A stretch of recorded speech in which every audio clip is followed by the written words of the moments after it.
Hello everyone. आज हम continue करेंगे जो एमसीक्यू सीरीज़ हमारी चल रही थी डीएलएड सेकेंड सेमेस्टर की प्रारंभिक शिक्षा के नवीन प्रयास एजुकेशन 4 सब्जेक्ट की जो एमसीक्यू स्टार्ट थी उसको कंटिन्यू करेंगे। ये पार्ट 7 है। कुछ लास्ट ईयर के प्रीवियस क्वेश्चन जो हैं एमसीक्यूज़ के वो आज डिस्कस करेंगे। चलिए आगे बढ़ते हैं, देखते हैं पहला क्वेश्चन हमारा क्या है।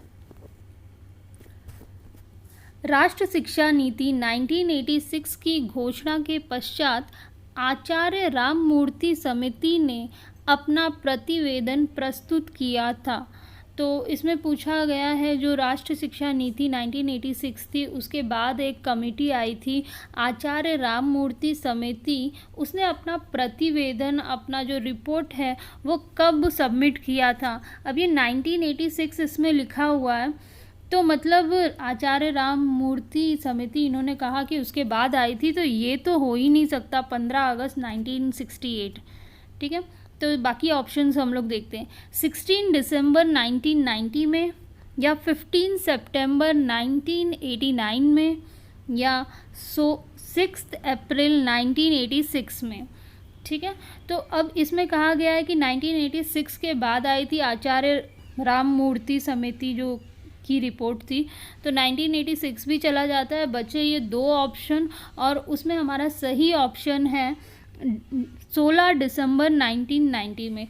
जो हमारी आचार्य राममूर्ति समिति है वो 1990 में आई थी। एक्चुअली जो राष्ट्र शिक्षा नीति 1986 थी वो बन गई और उसके बाद उसके रिव्यू के लिए, उसके मूल्यांकन के लिए दो कमेटियां बनाई गई थी। एक थी आचार्य राममूर्ति समिति जो कि 1990 में बनाई गई थी, और दूसरी थी जनार्दन रेड्डी कमेटी जो कि 1992 में आई थी। और उसका काम यही था, दोनों का काम रिव्यू करना, मूल्यांकन करना राष्ट्र शिक्षा नीति 1986 की। उसमें अगर कोई भी चेंजेस हैं या कुछ भी अच्छी बातें हम उसमें जोड़ना चाहते हैं तो जोड़ सकें, और जो भी उसमें कमियां हैं उसको दूर कर सकें। तो ये दोनों कमेटियों को रिव्यू कमेटी के नाम से भी जाना जाता है, क्योंकि ये बनाई ही इसलिए गई थी कि रिव्यू कर सके राष्ट्र शिक्षा नीति 1986 की। ठीक है, नेक्स्ट हमारा क्वेश्चन है ऑपरेशन ब्लैक बोर्ड कब आरंभ हुआ। जो ऑपरेशन ब्लैक बोर्ड है हमारा वो कब स्टार्ट किया गया था? 1964-65 में, 1987-88 में, 1995-96 में, 2001-2002 में। जो हमारा ऑपरेशन ब्लैक बोर्ड है वो हमारा स्टार्ट हुआ था 1987-88 में। अच्छा, इसको याद करने का एक और तरीका है कि ये जो हमारी एजुकेशन पॉलिसी आई थी 1986, राष्ट्र शिक्षा नीति 1986, उसी में बात की गई थी कि सभी प्राथमिक विद्यालयों में सुविधाएं पहुंचाई जानी चाहिए, और उसी के चलते वो जो डिसीजन लिया गया था उसी के चलते ये ऑपरेशन ब्लैक बोर्ड को चलाया गया था। तो आप इस चीज़ को ध्यान रखें कि नेशनल एजुकेशन पॉलिसी 1986 में आई थी और उसके बाद ही जस्ट 1987-88 में ऑपरेशन ब्लैक बोर्ड स्टार्ट हुआ था। नेक्स्ट है स्कूल चलो अभियान में किस कक्षा तक के बच्चों को आकर्षित करने की योजना थी। तो स्कूल चलो अभियान जो स्टार्ट किया गया था कि बच्चे ज़्यादा से ज़्यादा स्कूल में आए, वो किस कक्षा के बच्चों के लिए था? क्लास 1 to 8 के लिए, या फिर नर्सरी से 5th तक के बच्चों के लिए, या फिर कक्षा 6 से 11 तक के बच्चों के लिए, कक्षा 2 से 5 तक के बच्चों के लिए। तो जो हमारा स्कूल चलो अभियान था वो हमारा था क्लास 1 से 8 तक की कक्षा के बच्चों के लिए था। उनको आकर्षित करने के लिए था, नामांकन बढ़ाने के लिए था, प्राथमिक विद्यालयों में ज़्यादा से ज़्यादा बच्चे आएँ और अपनी प्राथमिक शिक्षा पूरी करें, इसीलिए स्कूल चलो अभियान चलाया गया था। स्कूल रेडीनेस कार्यक्रम या फिर विद्यालयी शिक्षा की तैयारी जो कार्यक्रम था उसमें निम्न क्षेत्रों पर बल दिया। कौन से क्षेत्रों पे बल दिया स्कूल रेडीनेस कार्यक्रम ने?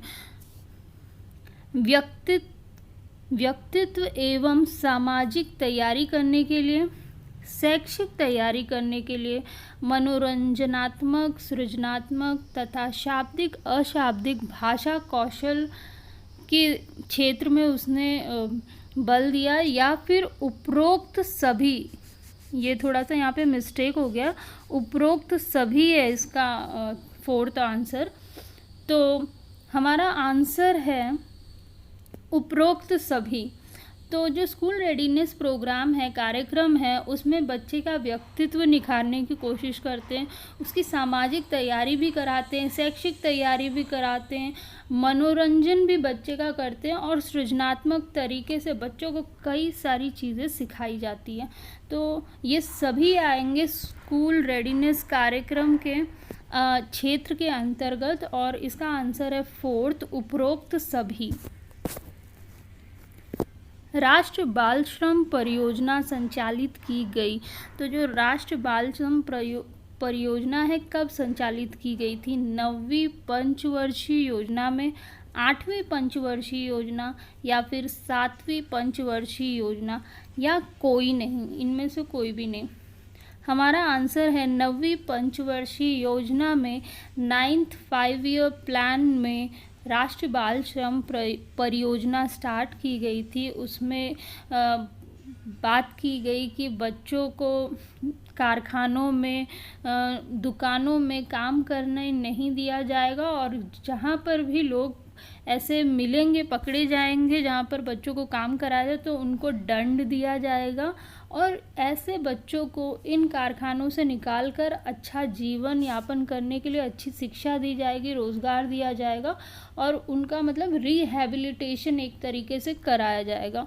तो ये हुआ कब था? 9वीं पंचवर्षीय योजना में। आज के लिए इतना ही।